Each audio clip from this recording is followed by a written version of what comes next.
Howdy, howdy. Welcome on in to the pre-show before the free show. It's the start of the playoffs. It is, in fact, the start of the playoffs. That is exciting. That's what we're doing around here. We're talking playoffs.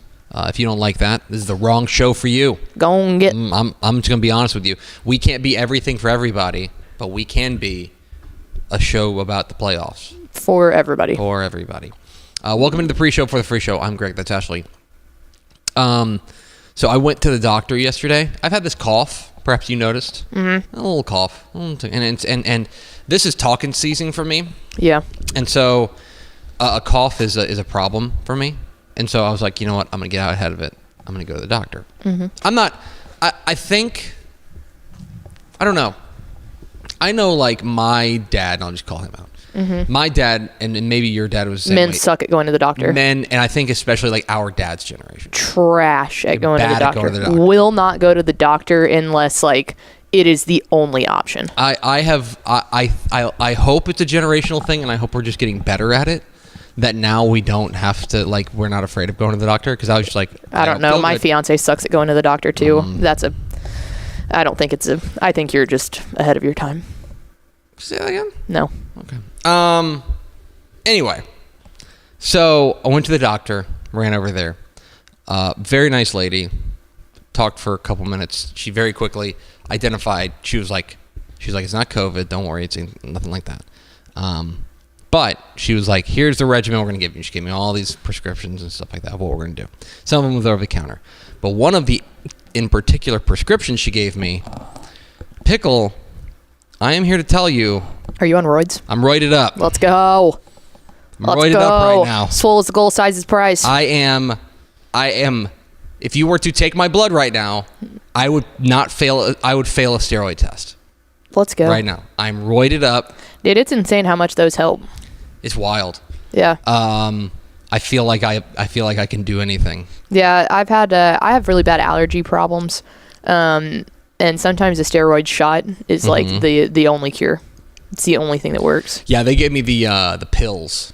So I've got the little tablets. I'm taking once a day. Solid. At least for now, it's once a day. There was a point in time last year that Mallory got put on the roids, and that's scary. That I was terrified. I'm already terrified to wake up every morning with that little 5'3" gremlin in my house. It gets even worse when she's on roids. I was gonna say she's gonna be real, like, jacked up. Yeah, she basically, like, walked into our kitchen like, cochon, you know. She's like, where's the French toast? Yeah, exactly. Like, I made sure to have, you know, the bacon ready to go on a Sunday morning, or else I was fearing for my life. Or else she's gonna be like, listen, I'll break you in half. Yeah, but she could probably do anyway, but...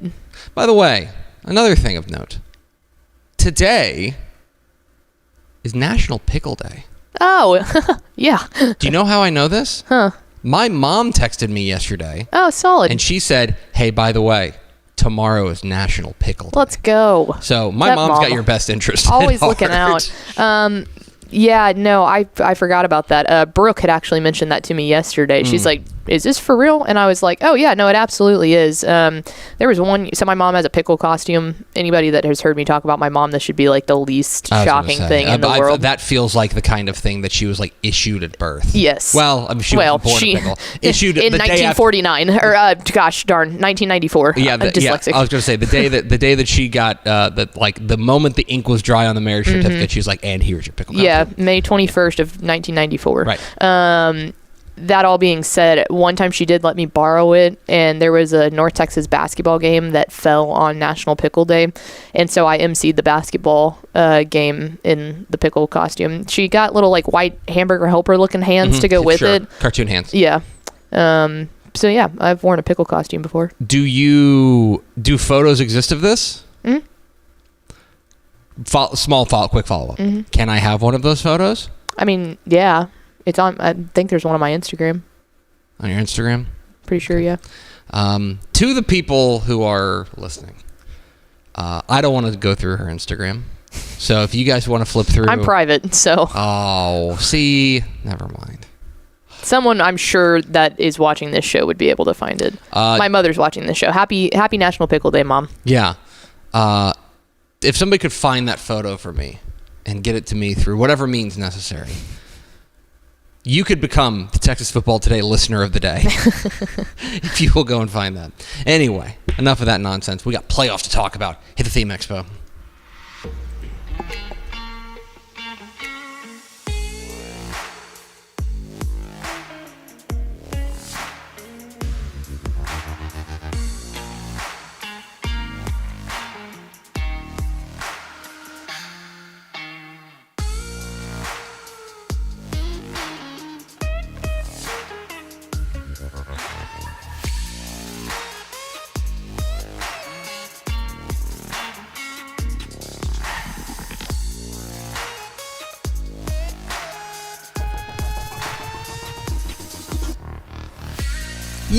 Yes, y'all.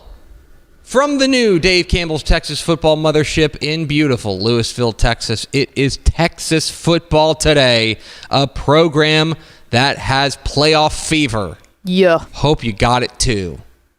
My name's Greg Tepper. I'm the managing editor of Dave Campbell's Texas Football and TexasFootball.com. Thank you for spending part of your day with us.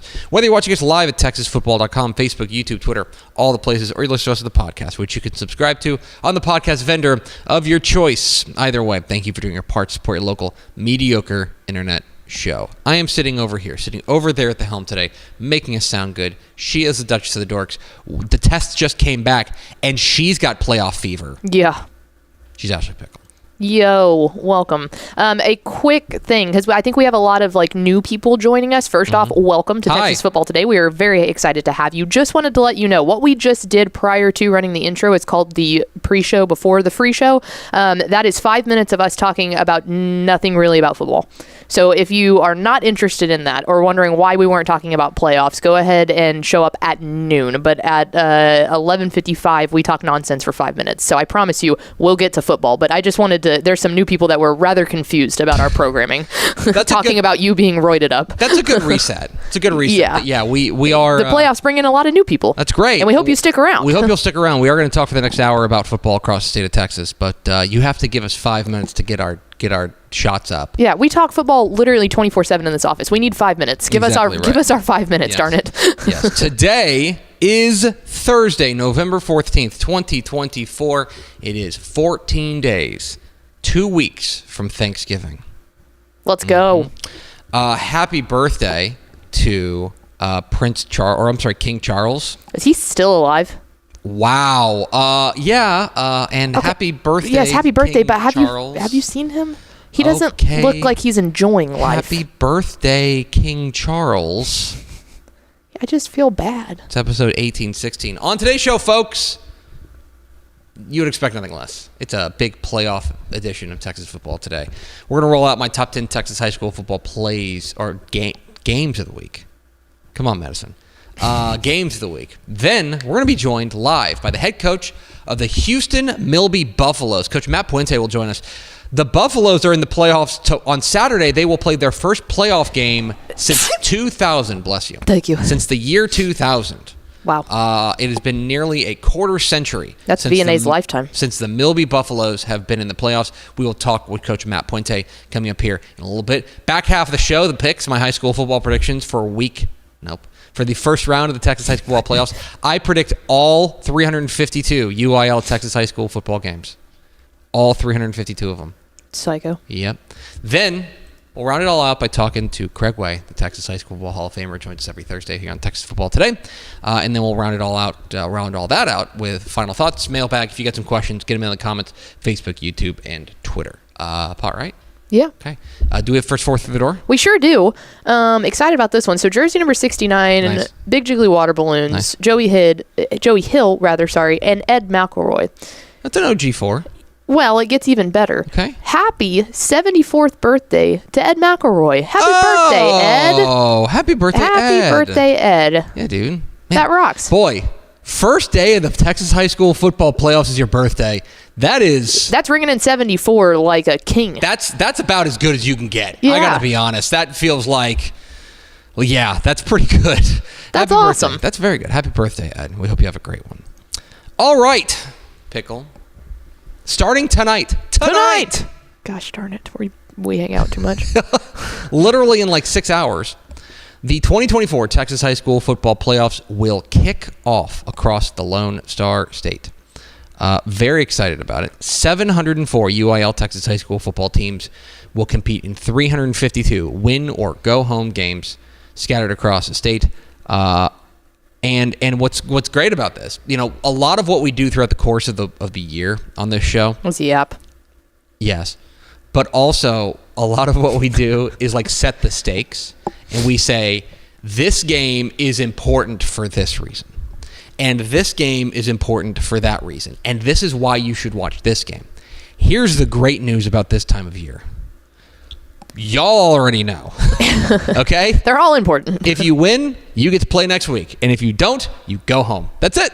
That's the beauty of it. And so that brings up a very special by-district playoff edition of my top 10 Texas high school football games of the week.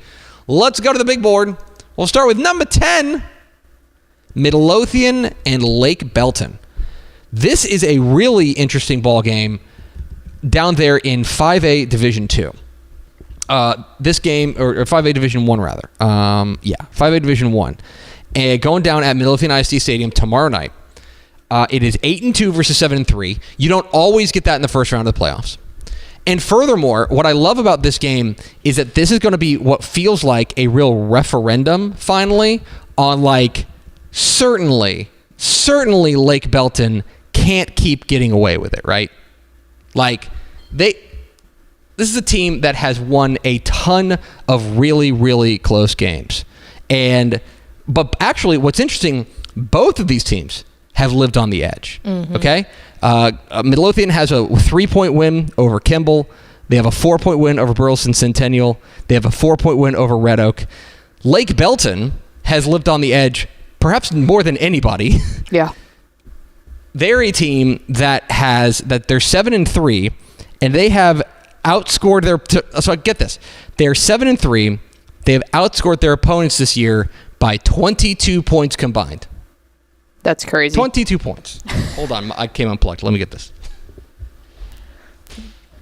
You're listening to live coverage of Tepper having to plug back in his IFB so he can hear me. Thanks. I don't want to yap over you. They've played 3 overtime games. They've played close games. So here's the thing. It would be stunning to me if this was not a close game. What I'm really interested in seeing is whether or not this Lake Belton defense, which has been gettable, is going to be susceptible to what's been a high-powered Midlothian attack. I'm keeping an eye on that one. Huge game in Midlothian tomorrow night, live on Dave Campbell's Texan Live. Midlothian and Lake Belton. Number 9, Chapel Hill and Huffman Hargrave. If only I could watch this game. Live on Dave Campbell's Texan Live. This is a fascinating ball game because Chapel Hill is a team that we had super high hopes for. I want to say they started the year in the top 5 in 4A Division 1. Of course, they played in the state championship last year. And I would say that the best way to describe their year has been uneven and maybe even snake bit because they have struggled severely with injuries. Okay, quarterback Demetrius Brisbane has been in and out. Running back Ricky Stewart has been in and out. This is supposed to be the year for Chapel Hill, but how healthy are they? As a result of all this, because of all of this hullabaloo, they ended up finishing 3rd in their district, and now they have to go on the road to play a 9-1 Huffman Hargrave team in the first round. Now, let me tell you something about Huffman Hargrave. It's not a light task. I think Hargrave's really good. I do too. This is a good ball club, and they can flat out score, okay? They have run the ball exceptionally well behind Sawyer Jamison is kind of the tip of the spear, but they got another running back by the name of Drayden Bacon. Exceptional name there. We're all about food last names. If Chapel Hill is not ready for a track meet, or if their defense is not up to the task of slowing down Huffman Hargrave, we could be looking at a team that started the year highly ranked, bounced in the first round of the playoffs. Huge, huge game in Huffman tomorrow night. Number 8, Kingwood and Clear Springs. If only I could watch this game somewhere. Live on Dave Campbell's Texan Live. It's amazing how that keeps happening. Kingwood and Clear Springs. This is a 6A Division 2 ball game. Kingwood is the team that's not Atascocita, Summer Creek, or North Shore out of District 23 6A. Which is just wild. That made the playoffs. I'll tell you this. The Dave Campbell's computer has them ranked 41st in all of 6A. I want you to think about that. Clear 4th place in their district, the 41st best team in the state. Insane. Okay? And now they take on Clear Springs in the first round in what should be an absolute banger. I will tell you, I really like both of these offenses. Clear Springs is a team that I've had my eye on for a couple of weeks now. The way that they are able to operate offensively, I think you've seen a lot of growth from their quarterback, Julian Salazar, and then they can run the ball really well with Adam Hawkins and Corey Hosea. My question is going to be, how much does Kingwood's battle-tested nature play into this game? Okay, this is a team that had played LaPorte. That's a 5A team, but it's a 7-3 5A team. Okay, they played Houston Stratford. That's a playoff team. Played North Shore, Atascocita, and Summer Creek. And remember, they took Atascocita to the wire. They were throwing for a 2-point conversion to beat Atascocita earlier this year. This is a good Kingwood ball club. They got a big first-round test against Clear Springs. Number 7, Texas High and Nederland. If only I could watch this game somewhere. Live on Dave Campbell's Texan Live. Boy, what a month it's been for Nederland. Yeah. Okay, so Nederland Snip, snap. comes back. We come into the studio talking about what a marvelous win they had over Port Neches Groves, their big rival. They come out and they beat P&G on the road at the reservation. They snap their long winning streak and take command of that district.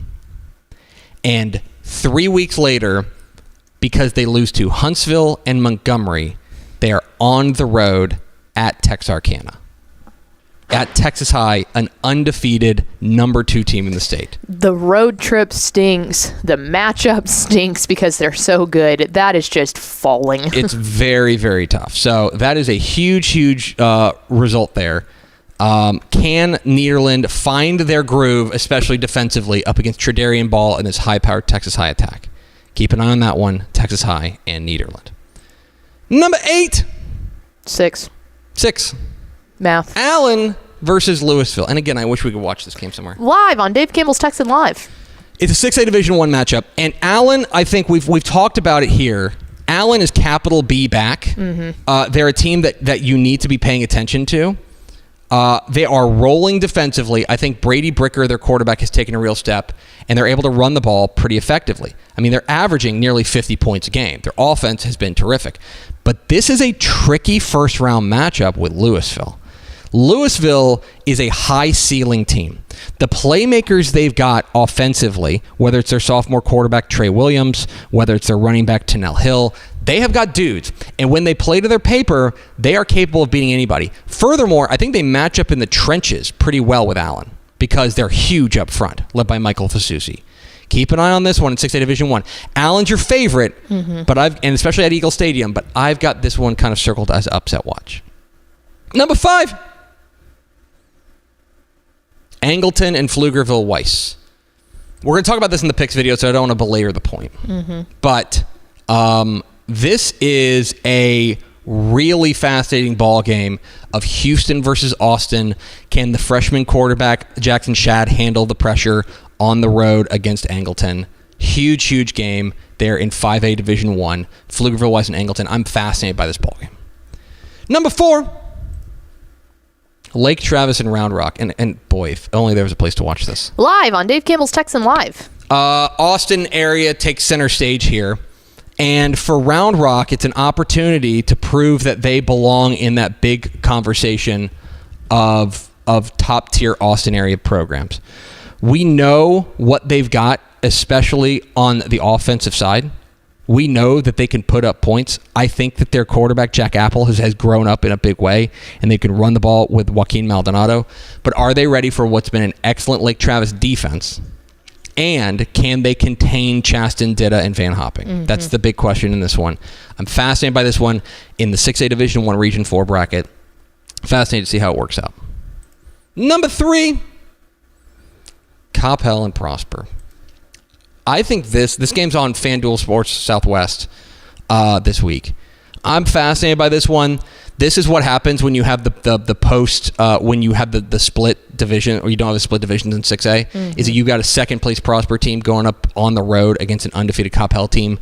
I'm fascinated by if Coppell can match up front on the defensive side.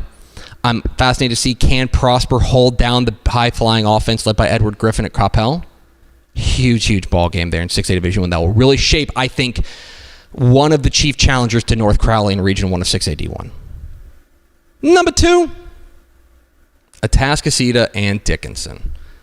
If only I could watch this game somewhere. Live on Dave Campbell's Texan Live. This is a really interesting ball game here because for Atascocita, remember, they have one loss on the year. It was a heartbreaker to North Shore, and as a result, they're on the road at Dickinson. Remember, Dickinson, led by Malachi, they have a running back named Malachi. That's what Malachi, Gamble.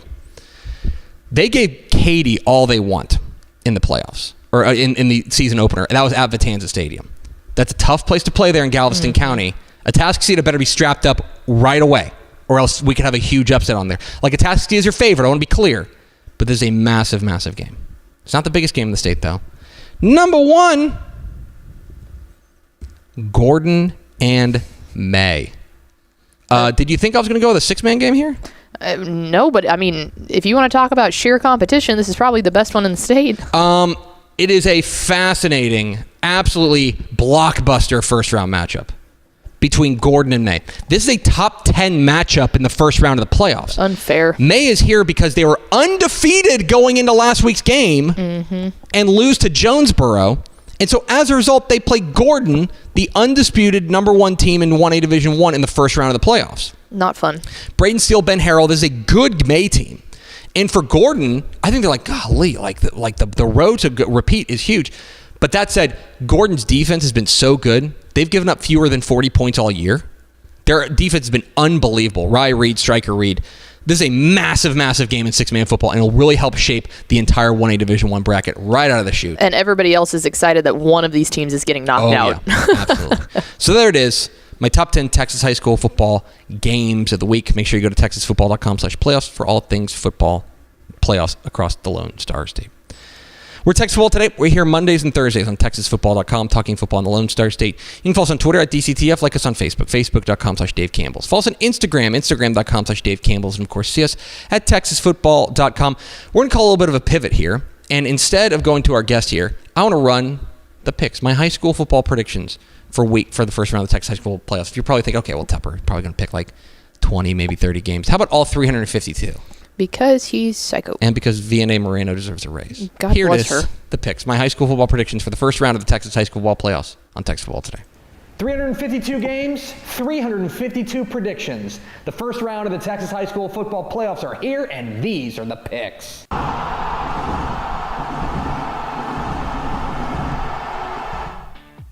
Welcome into the picks, your guide to the Texas high school football playoffs. My name is Greg Tepper of Dave Campbell's Texas Football and TexasFootball.com. Thank you so much for tuning in, and welcome to the most wonderful time of the year. That's right, the Texas high school football playoffs are officially upon us. A 6-week sprint to AT&T Stadium in Arlington. 704 teams across the state will begin a journey that they hope ends in Arlington and the immortality that awaits them there. And we are at one of the great moments in the Texas high school football season. 352 win or go home games scattered across the state. It is the largest elimination round of any sport anywhere in the world. This is a special moment in Texas high school football. And with 352 games this weekend, I decided, hey, let's pick all 352 games. I'm either going to say it out loud or it's going to be scrolling on this side of the screen. If it's scrolling over here, I'm not going to say it. If I say it, it's not going to be scrolling over here, okay? I promise I'm going to pick all 352.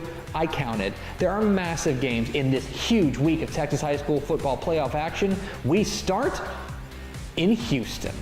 7 o'clock Friday night at Wildcat Stadium in Angleton. It is a 5A Division I by-district matchup between the Pflugerville Weiss Wolves and the Angleton Wildcats. What are the keys to this matchup? Key number 1, regional warfare. This is one of the great things about the Texas high school football playoffs. You see, everyone during district play kind of goes to their corners of the state, right? And they play teams local to them. Well, now that the playoffs are around, we are getting a measuring stick of 2 different areas of the state going at it. Pflugerville Weiss from the greater greater Austin area, making the trip to the greater Houston area to take on Angleton. And that is what makes this interesting. This is not just a referendum on these two teams, but it's also a referendum on the districts that they come from and how strong those districts are, how battle-tested these teams are. So, for the first time, when Houston takes on Austin, when it matters the most, what happens? Key number 2, Angleton's playmaking defense. There is no doubt where the Wildcats hang their hat. This team's defense is spectacular. They fly around with guys like Ryland Brown and Caden Edwards. They make big plays too. They've got 23 turnovers on the year, 25 sacks, more than 90 tackles for loss. It is no reason that this Angleton team is the number 8 scoring defense in all of 5A Division I. Their defense is what has led them to the playoffs and led them to this moment. Can they take them one step further? And key number 3, a freshman. So let's talk about Pflugerville Weiss here for a moment. Vernon Hughes' Wolves had really high hopes entering this season, and for good reason. Part of it, they had a ton of playmakers, including their quarterback, Jax Brown. They were rolling into the season until the scrimmage, when Jax Brown suffered a season-ending injury. And really, around here, we were talking about, well, that stinks for Weiss. I guess we'll see you next year. Instead, the freshman quarterback, Jackson Shadd, has stepped up in a huge, huge way, completing more than 70% of his passes, 30 touchdowns to just 6 interceptions. He has gotten better as the season has gone on. Not to mention, he's got big-time weapons on the outside, like Adrian Wilson out wide. Now, he is still a freshman, and this is on the road in a playoff game against an elite defense. So, can this freshman, who has surprised us already, take his team even further? Who am I picking? Hey. I'm going with Pflugerville Weiss. I think the Wolves go on the road and get a playoff win thanks to their playmaking ability of Jackson Shadd and Adrian Wilson, and the fact that they are battle-tested. This is a team that hung with A&M Consolidated, that hung with College Station, that beat Austin Anderson. This is a battle-tested squad. Now, if this Angleton team is going to win this ballgame, I think they're going to need to rely on their running game as well as that outstanding defense. Keep this score low. I do not think they want to get in a shootout with Pflugerville Weiss, but in the end, I think Weiss's firepower and their battle-tested nature is the difference. I think the Wolves move on to the area round. Let's talk a little 6-man football. 7 o'clock Friday night at Wildcat Stadium in Santo. It is a 1A Division I bi-district matchup between the Gordon Longhorns and the May Tigers. This is a top 10 matchup in the first round of the playoffs. This is 10-0 Gordon against 9-1 May. Yeah, in the first round of the playoffs. Part of this is that only 2 teams from each district make the playoffs in 1A, and so you kind of get to the good stuff really quickly. But make no mistake, this is an outlier even by 6-man standards. This is one of the biggest first-round matchups I can remember in a long time. May is here because they lost their Week 11 game to Jonesboro, but make no mistake, this team is ready for prime time. Guys like Braden Steele and Ben Harrell lead the way for this experienced Tigers ball club. But the problem is they're taking on what I think is the consensus favorite to win the 1A Division I state championship, the number 1 team in the state, the undefeated defending state champion Gordon Longhorns, who have given up fewer than 40 points all season and have been absolutely relentless with guys like Rye Reed and Stryker Reed leading the way. Make no mistake, a really good football team is going home this week. But I think that the defense for Gordon and that big game experience leads them to a win. I think the Longhorns move on to the area round. Let's go to Galveston County, 7 o'clock Friday night at Vitanza Stadium in Dickinson. It's a 6A Division I bi-district matchup between the Dickinson Gators and the Atascocita Eagles. So get this, Atascocita has wins over Westlake, wins over Katy, wins over Summer Creek. Their only loss on the year is a last-minute loss to Galena Park North Shore. And they're on the road in the first round of the playoffs against a very dangerous Dickinson team led by their running back Malachi Gamble. I mean, those are the margins at play here in Region 3. This is a good Dickinson team. Remember, they gave Katy everything they wanted in the season opener. That was at Vitanza Stadium as well. That is a notoriously difficult place to play. Atascocita, with players like Carday Mack at the quarterback spot and Torrey Blaylock at the running back, they are the favorite in this game, make no mistake. But they had better be ready right out of the shoot, because this Dickinson team, especially at home, is good enough to beat them. Atascocita is your favorite. I think they get a win, but keep an eye on this one.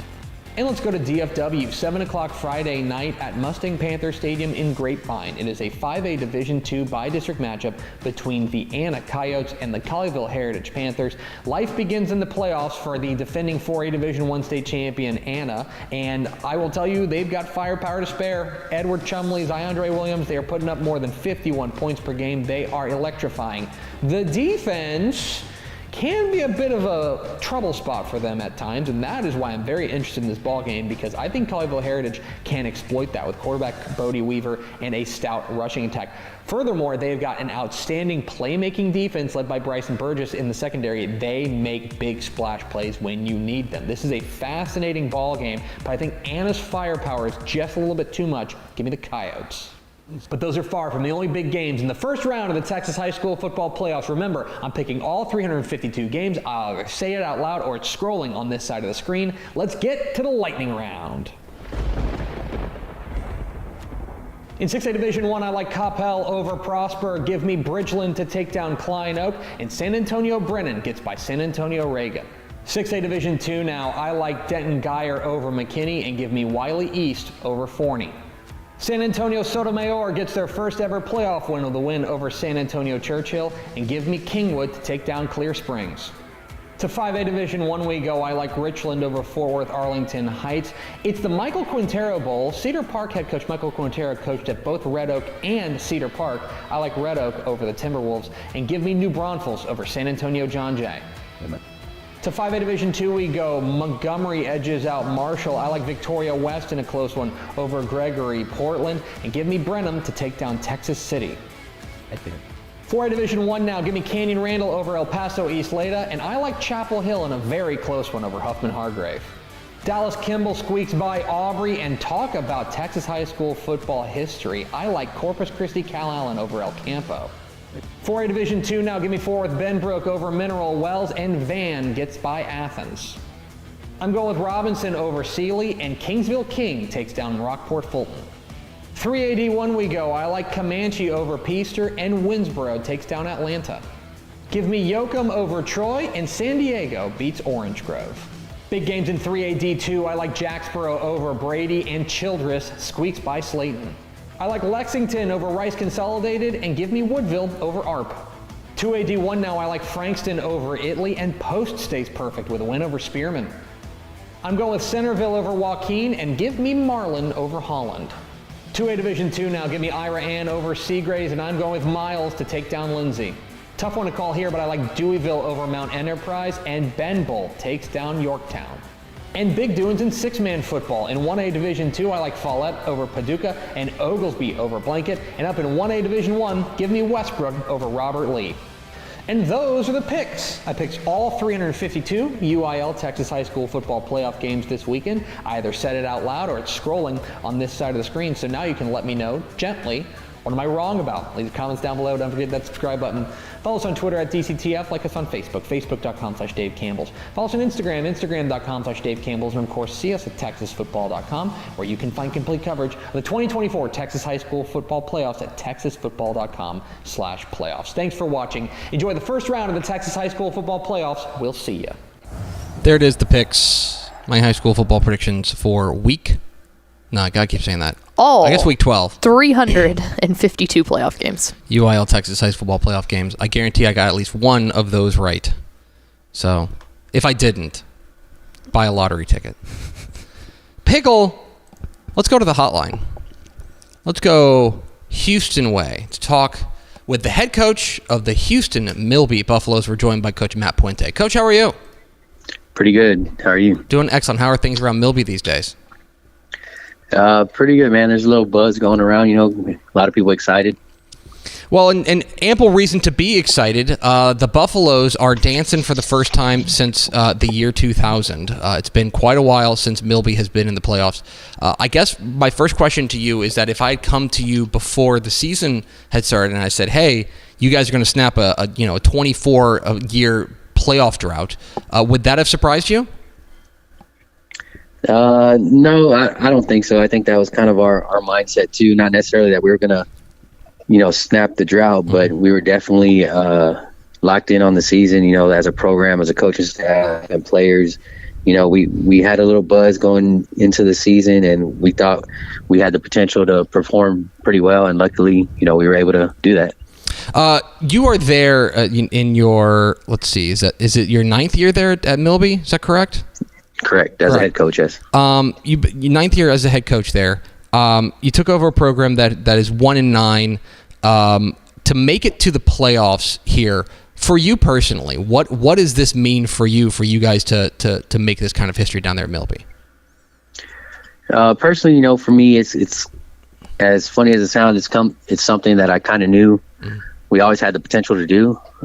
We've had some good teams over the years, some good players, of course. The records may not show it, the outcomes may not show it, but it was. I knew it could be done. And personally, again, I think one of the coolest things was having some of the former players text me and congratulate us, and being able to tell them they're also part of it. They're also part of the reason that we were finally able to get in and things like that, and end the drought, like you said. So, just on a personal note, I really want to make sure all those guys know, those former players know, they were all a big piece of it too. It's funny to say it, Coach, but really, you guys have already been in the playoffs for the last 2 weeks or so. Coming out of your open date in week 10, you guys face a situation taking on Spring Woods where it was win or go home. You guys needed to go and get that win in week 11 against Spring Woods. I'm curious what you told your guys going into that game, knowing that really your season was on the line in the regular season, and an opportunity to make history. What was your message to your guys heading into that Spring Woods game? It was kind of the same that it's been, majority of the season is, the job's not done yet. We're not done yet. We still got to finish strong and everything. And even towards the beginning of the season, like you said, season was kind of on the line. Mm-hmm. We said the job wasn't done yet. And the guys knew that, and they knew we weren't trying to just sneak into the playoffs. We were trying to make sure we solidified ourselves. We controlled our own destiny, and we wanted to make sure we took care of it. Talking with Matt Puente, the head coach of the Milby Buffaloes here on Texas Football Today. Get involved in the conversation at #TF Today. Coach, one of the real reasons you guys have been able to make this leap into the playoffs this year has been your offense has really taken that step, and it's hard not to notice what your quarterback, Aaron Loomis, has done. A guy who's thrown for 15 touchdowns, run for another 13 scores. The stats are impressive, and obviously the scoring is up for you guys. What is it about Aaron Loomis that really makes him special? Man, he's one of those seniors that leads our team. We have a really good group of seniors that have worked hard for 4 years in our program, and Aaron is definitely one of those guys. Interesting thing about Aaron, this was his one and only year playing quarterback for us. He was previously a tight end and played some defense and things like that. He stepped in for us when we had to change pretty much over the spring and over the summer, and was able to step in for us and contribute in a big way, and took it head on, and led our team to where we are now. Unfortunately, he did suffer an injury and didn't play that last game of the regular season, but he's a big reason we're here. You guys are also on the defensive side have continued an upward trajectory as well. This is a defense that has really steadily gotten better over the past couple of years. What do you see from your defense right now that has you really encouraged?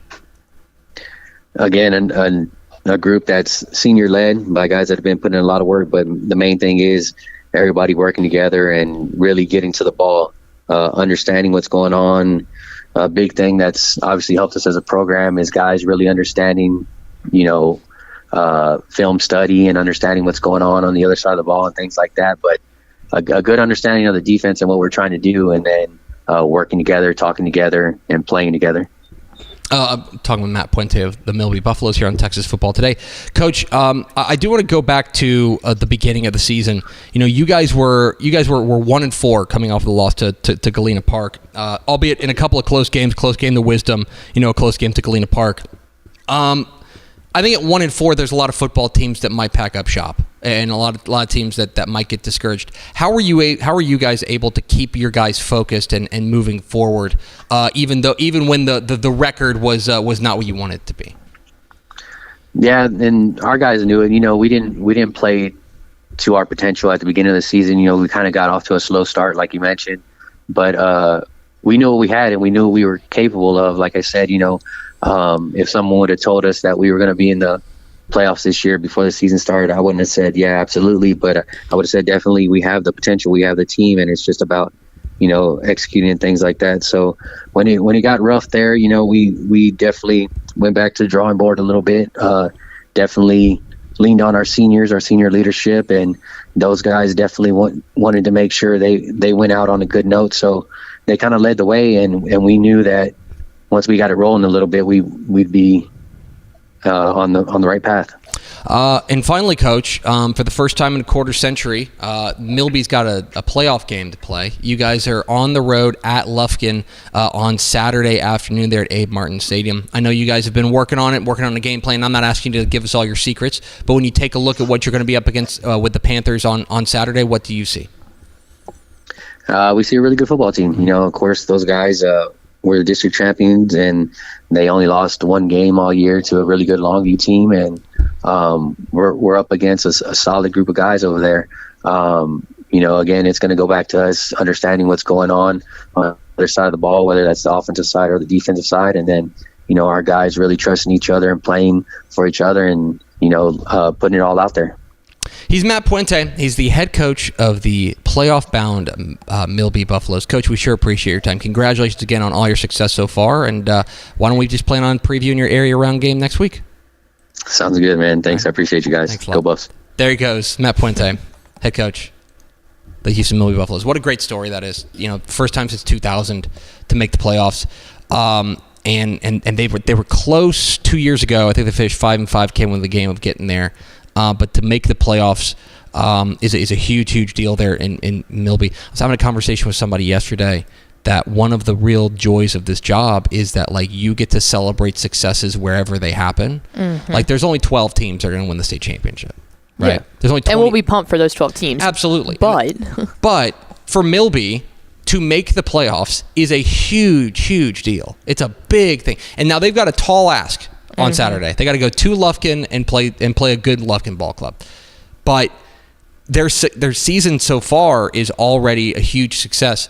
And I think that what Matt Puente has done there as far as building that program over the course of the last decade or so, this is a real reward. And this is a huge accomplishment for that Buffaloes program. And I'm excited to see what happens because, look, it's all on the line. They got nothing to lose. They can go out there and they're battle tested, and they're gonna have an opportunity to pull a big upset on Saturday there in Lufkin. We appreciate Matt Puente making some time for us. He's preparing for Milby's first playoff game in 25 years. You can watch it live on Dave Campbell's Texan Live. How about that? If you want to see Matt Puente coaching them up against the Lufkin Panthers, you can watch it Saturday afternoon on Dave Campbell's Texan Live. We are at Texas Football Today. We're here Mondays and Thursdays on TexasFootball.com, talking football in the Lone Star State. You can follow us on Twitter at DCTF, like us on Facebook, Facebook.com/Dave Campbell's. Follow us on Instagram, Instagram.com/Dave Campbell's, and of course, see us at TexasFootball.com. I hope you'll consider going to TexasFootball.com/subscribe to become a Dave Campbell's Texas Football subscriber. All of these games we've mentioned that you can watch on Dave Campbell's Texan Live, that is only for subscribers. But you also get 2 magazines, a year of exclusive online content at TexasFootball.com, all sorts of great stuff to become a Dave Campbell's Texas Football subscriber. Help make shows like this possible. Makes a great gift as well. Thanksgiving's around the corner. TexasFootball.com/subscribe.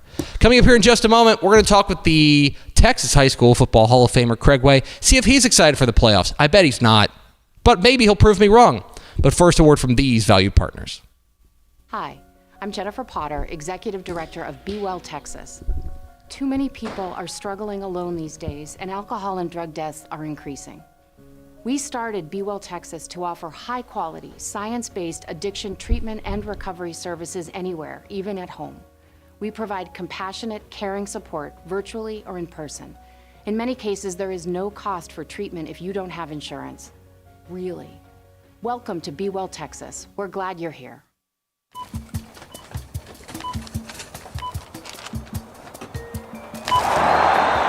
30-yard line, the 20, the 10, touchdown! Hey DFW residents, get your grocery essentials in minutes, not hours or days, with Wing Drone Delivery. Forget about last-minute trips to the store when you need things like cereal for breakfast before school, medicine for a cold, or snacks for a movie night. Wings drones get you quick, no-contact delivery in as fast as 15 minutes. Say goodbye to last-minute grocery runs and say hello to more of your valuable time. Sign up today. Back here on Texas Football Today, I'm Greg, that's Ashley. Pickle, let's go to the hotline. We are pleased to be joined by the Texas High School Football Hall of Famer, the voice of the Texas Longhorns, the host of the Craig Way Show on AM 1300 The Zone, the host of High School Scoreboard Live, all sorts of things, and our friend, Craig Way. Happy holidays, Craig Way. It is a holiday, isn't it? And I'm not even talking about Thanksgiving since we're still 2 weeks off from that. But you know what? It's the holiday season because we've got playoff packages have been unwrapped. Now we get to see the playoffs in all their beautiful glory starting tonight. It is truly great, and 352 UIL Texas high school football games scattered across the state. I want to talk a lot about high school, but first, I want to talk about, touch briefly on your other job as the voice of the Texas Longhorns. Texas heads to Fayetteville for Saturday morning's affair with the Hogs. There's a lot of history between these two programs. In many ways, this magazine and this publication, this company, was built around Texas versus Arkansas in many ways. And I know you are a student of history, and you're somebody who really kind of sinks your teeth into not just the present and the future, but also the past. I have to imagine that for you, Texas at Arkansas resonates pretty resoundingly with you as you head to Fayetteville this weekend. If for no other reason, because that was the one place where I've been to in college football where I was actually almost hit with a pimento cheese sandwich. That happened in 2004. It was 20 years ago, and it was a non-conference game, and Texas was playing at Arkansas, and I'm walking up to the press box up this hill because, after all, we are in the hills there in Fayetteville. And you know what they say? It's like that old horror movie, the hills have eyes. So there's people standing up on this ledge kind of looking at us. Now, I'm wearing a suit. I've got on like a dark gray suit, but I guess it was the burnt orange tie that gave it away. And I gave one glance up there, and as I walked up the hill, all of a sudden, I see something flying down at me, and I just stopped in my tracks, and it hit on the pavement about 5 feet in front of me. Splat. It's a pimento cheese sandwich. I thought, what a perfectly good waste of pimento cheese to do that. So we know how Arkansas feels about Texas, that's for sure. And, Sark said that, I think it was Joe Tessitore on the last time they were there 3 years ago, that the Arkansas Razorback fans hate Texas more than they like their team. And Sark said they might be right. And Sam Pittman agreed. The coach, he said, yeah, they might be right about that. So yeah, it's a little intense going up there. It will be a lot of fun. The Texas Longhorns taking on the Arkansas Razorbacks on Saturday morning. You can hear Craig Way on the call on the Texas Radio Network, presented by Learfield. All right, Craig, the playoff brackets are out. The 2024, the 704 teams are set. The road to Arlington has been paved. I asked you last week about the bracket you were most excited to unwrap. You mentioned 5A Division II and 3A Division I. It does feel like there were a couple of shifts there in the last couple of weeks that helped make these brackets even more interesting. I am curious to know, when you take that first glance at these first round matchups, which ones are really standing out to you as the ones that you're going to be paying the most attention to tonight, tomorrow night, and then Saturday as well? The funny thing is, I don't know if you do like me, we allow our eyes to shift ahead and see what could be. So I look at at round one, and I'm conditioned to do this, and I think you are as well. I think those of us who are freaks and nerds and geeks about all of this kind of stuff, and that includes you, and it includes Pickle, and it includes Matt Stepp, and all of us who do this sort of thing, we look, and then our eyes kind of almost involuntarily shift to see what the second round matchup would be, because in large measure, not every measure, but in large measure, the first round matchups are pretty much going to be weighted in favor of the favored teams. That's just the way the bracket works. So what I did, I did that, and I'm looking, and then I look, and I mentioned this to you the other day. I'm looking at another bracket, and you brought this up, and I'm in complete agreement with you that I think could really be interesting, is 2A Division II. And I look, and I automatically was, looking ahead to a possible second-round matchup between Wellington and Collinsville, and saying, "Wow, that'd be fun." And then there's other second-round matchups like that as well. Now, that's to take nothing away from the first round, because we all get excited about the first round of the playoffs. But in first round, when the expected teams don't win, by and large are considered to be sizable upsets. Not in all cases, but in a lot of cases are. And then you have some that are just bangers. I mean, this Gordon May 6-man D1 game, that's like a semifinal or a quarterfinal. It's not a round one game, even in a bracket of 32. It doesn't strike it, but there it is, sitting out there. So that's the matchup that I'm most excited to see in round one, simply because of the quality and the depth and the pedigree of those two programs. Craig Way, the Texas High School Hall of Famer, joined us here at Texas Football Today. Get involved in the conversation at hashtag TF Today.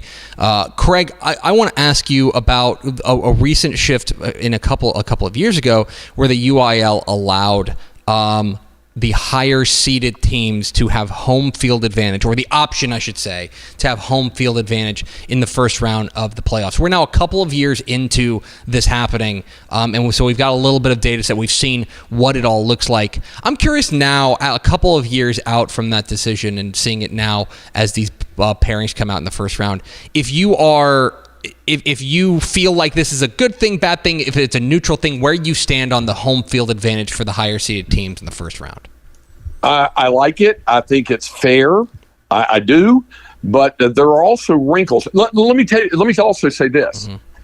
It does help with scheduling, because you and I both know that some of the larger neutral site venues, or even ones that are classified, I started calling this years ago, neutral home.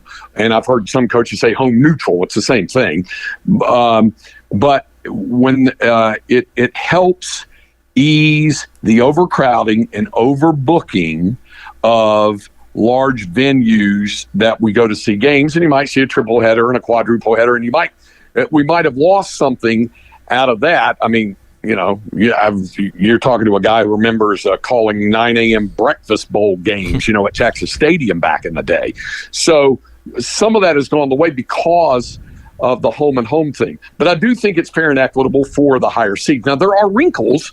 For example, the Lake Travis Round Rock game, that Round Rock has chosen not to play that game at Dragon Stadium. That not only is like a home ISD stadium, like, for example, Kelly Reeves is for McNeil and for Westwood. They share it. It's an off-site thing over on Palmer Lane. Their home stadium, Dragon Stadium, is on the Round Rock ISD campus, on the Round Rock High School campus, but they chose not to play there. They're going to play the game at Kelly Reeves. And I think it's by and large because they can draw a bigger crowd there, and that probably helps the gate as well. But there are wrinkles within that. And then you have some other quirks. Another matchup down here in the Austin area, Dripping Springs is playing a first-round matchup against McNeil, and they're the higher seed to get to play it at home. Here's the odd thing. Had McNeil lost to Hutto and Hutto got in, Hutto would have gone Division I. Vista Ridge would have gone Division II, and Vista Ridge would have gotten to host that game because they played last year at Drip. Instead, Vista Ridge gets a ticket to the Hills of Westlake to take on Westlake in the D1 bracket because McNeil knocked off Hutto. So there are wrinkles within this system, but by and large, I think it's equitable. Craig Way, the Texas High School Hall of Famer, joins us every Thursday on Texas Football Today. All right, Craig, one of the other things that stands out to me and that I love about the playoffs is that we really do start to sort out regionally, and we really start to get these two regions playing each other, regions playing one another. During district play, obviously, teams kind of retreat to their necks of the woods, so to speak. And then now that the playoffs start, even in the first round, we get these cross-regional matchups. I submit to you a perfect example of Pflugerville-Weiss taking on Angleton. And to me, one of the great joys, and I want to get your take on this, one of the great joys of the playoffs coming around is that we will now have a real when-it-matters-most measuring stick of Greater Austin versus Greater Houston, and we can use that to further triangulate exactly where the centers of power in Texas high school football lie. Yeah, and to use your term, power nexus, and to see where it goes. And Usually we have to wait till 3, 4, sometimes 5 rounds deep, when you might get a Katy Westlake or a North Shore Westlake or something like that to see that type of deal. So it does create those things. And like I said, the curiosities, the way the brackets are split up. And this is a direct byproduct of, the divisions being split from 5A down through A before the season begins. I mean, how else are you going to have, Leander Rouse playing at Highland Park, which has a lot of people scratching their heads down here about that, having to go up there for a bi-district game to travel basically 190 miles. So, but that happens. And in West Texas, obviously, they're used to it. And that's one of the lovely things you and I were talking about that I just absolutely love is the fact that we've got 3 Texas high school football playoff games being played in New Mexico and 1 in Oklahoma. And it's spreading the love, Tep. That's what it's doing, is just spreading the gospel of Texas high school football across state boundaries. A final question for you. I'm not going to make you do the biggest, which game you're going to. I think, is it Gordon May? That's my guess. Yep. All right, it would be.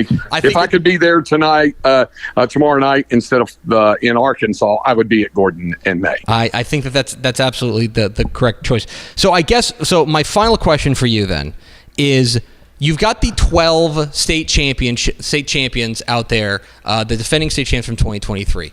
My question for you, Craig Way, which one would you say is most likely to repeat? And which would you say is least likely to repeat, or three-peat, or what have you? Most likely to repeat, I'm going to say, would be Gunner. Okay. In 382, I would say they would be the most likely. Let me put it to you this way. Instead of least likely, I'd say the one with the biggest challenge would be Gilmer. Mm-hmm. Because of all of the power that's in 4AD2, led by, of course, the Big Red Sea. So it's going to be hard for, and Gilmer's proven they could do it to Carthage if they went up against it. And let me also say this, lest we forget, Pleasant Grove is dynamite going into this thing. So that's what I would say would be the most the most challenging for a team to repeat would be 4AD2. I tend to agree. I might lump Timpson into that mix as well in 2AD1. But that's but this time of year, you never know. It's the most wonderful time of the year, and one of the guys we trust to get his takes every Thursday is Craig Way, the Texas High School Football Hall of Famer. Hear him on the Craig Way Show, AM 1300 The Zone, every weekday down there in Austin. You can hear him call Texas and Arkansas on the Texas Radio Network presented by Learfield, and he will be checking in with us on High School Scoreboard Live tomorrow night. So, Craig, safe travels, my friend, and enjoy Hog Country. I will be greatly disappointed if you do not find your way to a Sunray playoff game before the Bobcats reach state in the event that they are able to reach it in 2AD1. We may have to. I may have to. I believe Steps going out to Amarillo just to see Sunray this weekend. So there you go. Good call. At least he has the courage. I'm already jealous. Thanks, Craig. Thanks, y'all. There he goes. Craig Way, the Texas High School Hall of Famer, joins us every Thursday here on Texas Football Today. Steps going out to Amarillo because they're Amarillo. I think always is like he's a value shopper, and they always have. I think they have 2 doubleheaders. I think they have a doubleheader tonight and a doubleheader tomorrow, and so he's going to get 4 games. A lot of traveling out there, so getting them all done at the same time is better. Yeah, and so it'll be a lot of fun. The playoffs start tonight on Texan Live. Let's go. Let's go over to Ashley Pickle for America's second favorite segment. Final thoughts. See if anybody has any questions. They do. Let's start off with most likely first-time state champion. First-time state champion. I have one. I'm thinking. Go ahead. I actually did not pick them to win state, but this was a region that anyone that's in it wouldn't surprise me if they win state. But Columbus has never even appeared in a state championship before. It's an excellent call. So I think Columbus would be the one that that was the one that initially, because I was like, I don't know if they've won one a long time ago, and they haven't. That's one of the things that this time of year always kind of cracks me up is I got to go. Like right now, I'm looking to see if Sunray's ever won a state championship. They haven't. You know what I mean? So Sunray would be on that mix.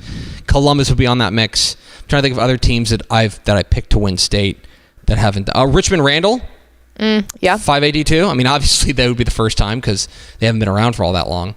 Those would be the ones that I would look at because even North Crowley's won a title. They won that title back in 2003. Yeah. So I would say those would be the ones. Has Stanford won one? Stanford, yeah. I watched them win a game. They actually have won. So Was that in 2019? They won in 2012 and then 2013. They went back to back with Coach Hutchinson. But then they were also, and here's a little Texas high school football historical fun fact. They were like a big power in like the 50s. Oh, A&M Consolidated, have they? Well, they're the. Let's see. They played. Yeah, they won in 91. 91. They won 91. They actually beat Carthage. 91. Anyway, so yeah, I would say that would be the one. Like, I think Randall, for obvious reasons, Sunray, and then Columbus. Those would be on the short list of teams to do that. So yeah, that's a good pick. What's next? Are there any state champs suggestions with 3+ losses this year? The first one that popped in, Gilmer, Chapel Hill. If they can get Demetrius Brisbane back, then they could absolutely do it. They made it last year, but they didn't win it. Newton's got 3 losses. That's a team that I could see being a big challenger to Gunner in 382.